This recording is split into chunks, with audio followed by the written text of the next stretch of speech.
Welcome back to my YouTube channel. I did not do a video for quite a while and we are making applesauce, so I decided to take you through it when we are making it. Here is how we cut them up. We actually don't even take out the core. We just cut them up. Yeah, it looks like she could cut herself, but the knife is not even long enough to get through the apple. We got some huge apples, and I like the Cortland apples for applesauce, so that's what I have. And I have a 20-quart stock pot almost full and a 12-quart stock pot, and I will boil them down and or boil them till they're soft, and then we'll put them through the Victoria strainer. Those apples are ready, and we are just putting them in. They're really hot. We're actually using this strainer. I spilled some already, but that's not too bad. And my little guy is helping me. He likes to do the turning.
This is pink applesauce because I'm using Cortland apples, which they are red, and we just love the applesauce that way.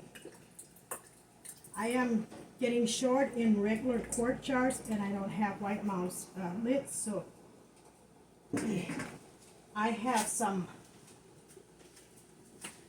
plastic applesauce jars, and I will be letting the applesauce cool down a little bit and use those and just put it in the freezer. Just make them like 3/4 full so they won't burst in the freezer. We will be doing 2 bushels today, so we'll see how many quarts we'll get from those. Using those glass applesauce jars, which they're 46-ounce jars, and instead of all regular jars, because I'm really low. If you want to know how I cleaned those, the lids, I actually cooked them for 10 minutes in baking soda water, and they came out really clean, and the rubber is puffed up. I know a lot of people wouldn't use them, but I reuse them as long as they work and I need them. So yeah, hopefully we'll get a good sealed jars of applesauce. For the regular quart jars, I reuse, and reuse them, but I have some new lids here that I always put them in hot water just to make them sterilized, and then I usually clean the tops of the jars. And after I am actually done putting it in jars, I put it in hot water because the applesauce is still hot. And I will boil them, bring it to a boiling point and boil it for 10 minutes. That's usually, it keeps very well that way. Use my pressure cooker for a hot water bath. I just put another canner lid on. I don't have that canner anymore because it was leaking, but I left that lid instead of the pressure cooker lid, and it works great because I am using my other 20-quart stock pot to cook the apples. We still have this bowl full and several apples in there that we are cooking yet tonight. We are at our last applesauce right there. It's the last bowl. We will be filling a couple more quarts that I have lids for, and then I will let it cool down till tomorrow morning, and I will show you the rest. After I'm totally done, I will show you my finished project. And this is the applesauce that we made and got it all done. It should last us for the winter.